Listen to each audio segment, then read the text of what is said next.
नमस्ते दोस्तों, स्वागत है आप लोगों का मेरे इस यूट्यूब चैनल में। आज मैं आप लोगों को असम यूनिवर्सिटी सिलचर में जो है उसके बारे में कुछ बताने जा रहा हूँ। जी हाँ, असम यूनिवर्सिटी सिलचर में फॉर्म फिलअप स्टार्ट हो गया है यूजी और पीजी स्टूडेंट्स के लिए, जिन लोगों ने हायर सेकेंडरी कंप्लीट किया है और जो लोग अंडर ग्रेजुएट अपेयरिंग हैं उन लोगों के लिए फॉर्म फिलअप स्टार्ट हो गया है। तो आइए सबसे पहले देखते हैं यूनिवर्सिटी ने क्या नोटिस दिया है।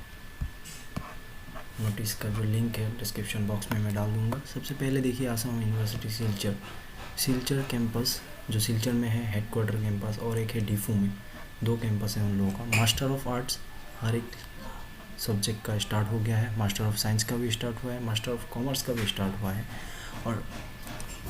और master of business administration course उसका भी हुआ है, एमएड का भी हुआ है। ये था अंडर ग्रेजुएट का, ये था पोस्ट ग्रेजुएट का, सॉरी। और स्टार्ट हो गया है आपका कुछ ही दिनों में, और इसका लास्ट डेट है 27 अगस्त। इसका लास्ट डेट है। लिस्ट ऑफ सिलेक्टेड कैंडिडेट का लिस्ट आएगा 3 सितंबर को, और candidate for UG and PG 4 to 7 सितंबर एडमिशन होगा उन लोगों का, फ्राइडे टू मंडे। तो यही था नोटिस। मैं डिस्क्रिप्शन बॉक्स में लिंक डाल दूंगा, आप लोग वहाँ से भी देख सकते हैं। ये नोटिस था। तो अब चलिए मैं दिखाता हूँ आप लोगों को कि इसका फॉर्म फिलअप कैसे करते हैं। Step by step easy steps है, मैं आप लोगों को दिखा दूँगा कैसे करना है। आप लोग कर सकते हैं खुद से भी, या फिर अपने सामने अगर कोई कैफ़े है तो उस कैफ़े से भी कर सकते हैं। तो चलिए शुरू करते हैं। सबसे पहले आप लोगों को गूगल क्रोम या ओपेरा मिनी जो भी ब्राउज़र है आप लोगों को उस ब्राउज़र में आना है। ब्राउज़र में आके आप लोगों को असम यूनिवर्सिटी का वेबसाइट टाइप करना है। वो वेबसाइट भी मैं लिंक में डाल दूँगा। उसके बाद आप लोगों को ऐसा एक इंटरफेस खुलवाएगा, जिसके बाद आप लोगों को अंडर ग्रेजुएट क्लिक करके प्रोसीड टू नाउ, यहाँ पे देखिए undergraduate, postgraduate, integrated हर कुछ है। क्लिक करके आप लोगों को आना होगा, प्रोसीड नाउ करके आना होगा, और फिर आप लोगों को फिलअप करना होगा। मैं नाम नहीं डाल रहा हूँ यहाँ पे। पहले आपका नाम, उसके बाद आपका डेट ऑफ बर्थ देना होगा। मैं आप लोगों को स्टेप बाय स्टेप कंप्लीट दिखा दूंगा कैसे करना है। और फिर भी अगर आप लोगों को कुछ क्वेरी रहता है तो आप लोग नीचे कमेंट बॉक्स में कमेंट कीजिएगा, मैं आप लोगों को हो सके तो रिप्लाई दे दूँगा।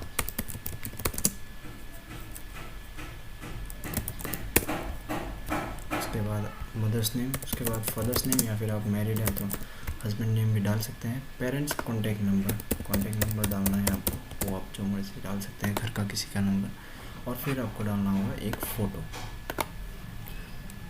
तो आप लोगों को यहाँ पे फ़ोटो अपलोड करना होगा। उसके बाद मैरिटल स्टेटस, मतलब सिंगल है या मैरिड, अनमैरिड, जो भी है डालना होगा। फिर डालना होगा कंट्री आप लोग का जो कंट्री है इंडिया होगा, इंडिया डाल दीजिएगा। रिलीजन डालिएगा। उसके बाद कास्ट क्या है आप लोगों का, कास्ट डालना है। उसके बाद इकोनॉमिकली बैकवर्ड क्लास EWS जो है होता है वो है कि नहीं वो डाल दीजिएगा। अगर है तो येस कर दीजिएगा, नहीं है तो नो। जेंडर डाल दीजिएगा, और आपका ब्लड ग्रुप अगर आपको पता है तो वो आप डाल दीजिएगा, ज़्यादा बेटर होगा। उसके बाद आप लोगों को डालना है एड्रेस। आप लोगों का एड्रेस यहाँ पे डाल दीजिएगा। प्रेजेंट और परमानेंट एड्रेस आप लोगों का क्या है वो डाल दीजिएगा। अगर प्रेजेंट परमानेंट सेम है तो कॉपी करके आप यहाँ पे पेस्ट भी कर सकते हैं।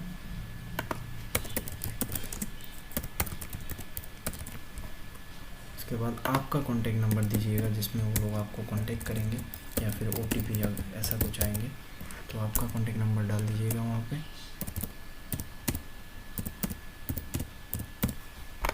और ईमेल आईडी, एक वैलिड ईमेल आईडी डालिएगा, ताकि आपको वो लोग कुछ मेल या फिर PDF ऐसा कुछ भेजना हो तो आप लोगों को भेज पाएँ। उसके बाद आप लोगों को हॉस्टल चाहिए कि नहीं, सिलचर में या फिर डीफू में जो इसमें भी कैंपस है उसमें आप लोगों को हॉस्टल चाहिए कि नहीं वो सिलेक्ट करना है। याद रखिएगा, ये अगर सबमिट हो गया तो आप इसको एडिट नहीं कर पाएंगे, इसलिए अच्छे से देख के इसको फिलअप कीजिएगा। उसके बाद एम्प्लॉयड है कि नहीं आप वो सिलेक्ट करना है। आपने इससे पहले कोई कोर्स लिया है कि नहीं, इससे पहले आपका एक कोर्स हो सकता है, लेकिन एक से अगर ज़्यादा कोर्स है तो आप येस कीजिएगा, और अगर नहीं है तो नो कर दीजिएगा। येस करने के बाद अगर आपने येस किया तो यूनिवर्सिटी आएगा डीफू में आपने लिया है कि नहीं कोर्स, उसका पूछ रहे थे ये लोग, तो आप वहाँ पे येस है तो येस कीजिएगा, नो है तो नो कर दीजिएगा। उसके बाद रजिस्टर्ड विद आसाम यूनिवर्सिटी, पहले आपने आसाम यूनिवर्सिटी में रजिस्ट्रेशन किया है कि नहीं वो देखना है आप लोग को। उसके बाद आप सेव एंड कंटिन्यू कर दीजिएगा। तो सेव एंड कंटिन्यू करने के बाद आपका आएगा आपको कौन सा कैंपस चाहिए, सिल्चर या फिर डिफो, आपको जो कैंपस चाहिए वो आप सिलेक्ट कर सकते हैं। उसके बाद आएगा आपका डिपार्टमेंट, आप कौन से सब्जेक्ट लेना चाहेंगे, मास्टर्स या फिर अंडर ग्रेजुएट के लिए। तो आपको यहाँ पे सब्जेक्ट सिलेक्ट करना होगा कौन सा सब्जेक्ट आप लेना चाहेंगे। उसके बाद आएगा कोर्स यहाँ पे MA, क्योंकि मैंने मास्टर्स के लिए किया था यहाँ पे। उसके बाद फिर से सेव एंड कंटिन्यू करना है। सेव एंड कंटिन्यू करने के बाद आपका आएगा results, previous semester, previous year का आएगा फाइनल रिजल्ट अवेटिंग। अगर आपका रिजल्ट दे दिया तो ग्रेजुएशन दे दीजिएगा, और अगर रिजल्ट नहीं दिया तो फाइनल रिजल्ट अवेटिंग दे दीजिएगा। और अगर आपका कोई ऑनर्स है तो आप ऑनर्स दे सकते हैं, मतलब मेजर अगर आपने लिया है तो मेजर दे सकते हैं, या फिर अगर आपका पास कोर्स है तो आप यहाँ पे लास्ट सेमेस्टर का मार्क्स, लास्ट सेमेस्टर का सब्जेक्ट्स भी डाल सकते हैं। और यहाँ पे एक चीज़ देखिए, अगर आपने रिजल्ट अवेटिंग डाला है तो देखिए ऊपर इंस्ट्रक्शन लिखा हुआ है upload the final semester marksheet of your degree.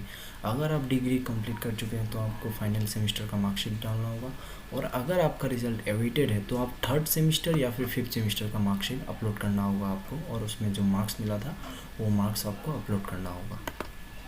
तो डिसिप्लिन में अगर आपका जनरल है तो आप लास्ट सेमेस्टर का सब्जेक्ट डाल सकते हैं, आपको जो भी सब्जेक्ट होगा। और यहाँ पे एंटर ऑल सब्जेक्ट, मतलब आपका सेमेस्टर का जितना सब्जेक्ट था वो सब्जेक्ट आप डाल दीजिएगा जो था, और बहुत सारे थे वो सब आपको डालना होगा। फिर टोटल मार्क्स, जैसे कि मैंने कहा थर्ड सेम और फिफ्थ सेम इंस्ट्रक्शन में लिखा हुआ है, उसमें आपको अगर आप अभी अगर 6 सेम में है तो आप फिफ्थ सेम का मार्क्स डालिए, और अगर आप अभी फिफ्थ सेम में है तो आप यहाँ पे थर्ड सेम का मार्क्स डालिए। तो आप लोग को यहाँ पे टोटल मार्क्स डालना होगा, वो आप लोग काउंट कर लीजिएगा आप लोग का सेमेस्टर वाइज कितना है, और यहाँ पे आपका परसेंटेज आ जाएगा। और आप लोग को यहाँ पे मार्कशीट भी डालना होगा। याद रखिएगा मार्कशीट आपको JPG या फिर PNG फॉर्मेट में होना होगा 500 KB के नीचे। तो यहाँ मैंने मार्कशीट अपलोड कर दिया, फिर ऐसा अपलोडिंग मार्कशीट होगा। उसके बाद आपको सेव एंड कंटिन्यू कर देना होगा। उसके बाद आपको देना होगा क्लास 10, 12 और ग्रेजुएशन का डिटेल। तो आप लोग को यहाँ पे हाई स्कूल, क्लास 12 और ग्रेजुएशन का डिटेल्स डालना होगा। डिटेल्स डालने के बाद अगर आप लोगों का रिजल्ट अवेटेड है तो आप लोगों को यहाँ पे यूनिवर्सिटी का नेम और आपने कौन सा कोर्स कर रहे हैं आप वो डिटेल्स डालना होगा, और यहाँ पे आपका रोल नंबर डालना होगा। और नीचे है आपका क्या आपने कभी आपको किसी एग्ज़ाम से निकाला गया है, या फिर आपने बीच में गैप दिया था कि नहीं, कभी एग्ज़ाम बीच में आपने एग्ज़ाम छोड़ा था कि नहीं, वो येस या नो करना है। अगर छोड़ दिया था तो रीज़न देना होगा, और अगर नहीं छोड़ा था तो नो करके आपको सेव एंड कंटिन्यू करना होगा। यहाँ पे आपको name of the institution where you last studied ये भी लिखना होगा, कहाँ पे आपने लास्ट एग्ज़ाम मतलब फिफ्थ सेम या फिर सिक्स सेम आपने कहाँ पे दिया था लास्ट, वो आपको यहाँ पे लिखना होगा। उसके बाद आपको सेव एंड कंटिन्यू करना है। और 5 नंबर स्टेप है, आपको आपका यहाँ पे सिग्नेचर डालना होगा। सिग्नेचर जो है 100 KB के नीचे JPG फाइल में होना होगा। सिग्नेचर डालने के बाद सेव एंड प्रीव्यू करना होगा, और उसके बाद आपको एक बार कंप्लीट डिटेल्स देख लेना होगा कि आपका कुछ गलत हुआ है कि नहीं, कुछ रॉन्ग है कि नहीं। अगर इन्फॉर्मेशन रॉन्ग हो गया तो गलती होगा, इसलिए आपको एक बार अच्छे से देख लेना है कुछ रॉन्ग है कि नहीं।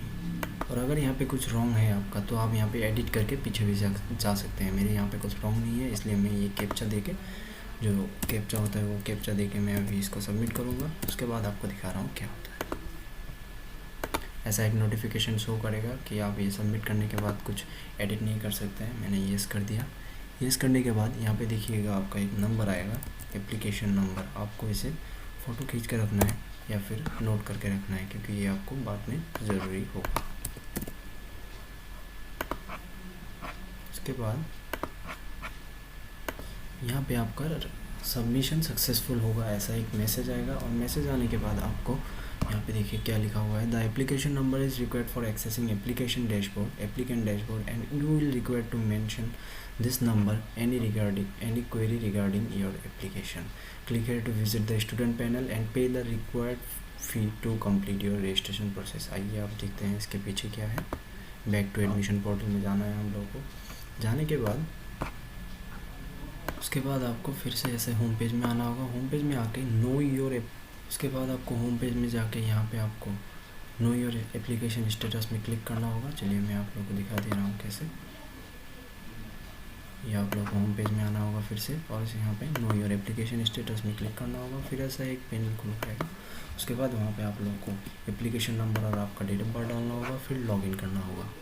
फिर ऐसा एक पेज आएगा जिसमें आपका फॉर्म सबमिटेड सक्सेसफुली होगा, और यहाँ पे आपको पे प्रोस्पेक्टस फ़ी, प्रोस्पेक्टस फ़ी मतलब एप्लीकेशन फ़ी, वो हर एक कॉलेज में हर एक यूनिवर्सिटी में देना होता है, तो आपको वो फ़ी ऑनलाइन पेमेंट करना होगा। 400 रुपीज़ का फ़ी है। आप चाहे तो अपने कार्ड से भी पे कर सकते हैं या फिर किसी दूसरे के कार्ड से भी पे करने से होगा। पे नाउ करके पे करना होगा। पे करने के बाद आपका यहाँ पे फाइनल PDF आ जाएगा, और यहाँ पे आपका PDF आ जाएगा। डाउनलोड एडमिट कार्ड, जब एडमिट कार्ड इशू होगा तो वो होगा, और यहाँ पे आप एडमिशन स्टेटस देख सकते हैं। तो आशा करता हूँ आप लोगों को ये वीडियो अच्छा लगा होगा। अगर अच्छा लगा है तो वीडियो को लाइक कीजिए, कमेंट कीजिए, शेयर कीजिए, और अगर कुछ डाउट है तो नीचे कमेंट बॉक्स में कमेंट कीजिए, मैं रिप्लाई करूँगा। और अगर अभी तक इस चैनल को सब्सक्राइब नहीं किया है तो सब्सक्राइब कीजिए और बेल आइकन को प्रेस कीजिए, ताकि ऐसे ही अपडेट आप लोगों को मिलता रहे। Thank you.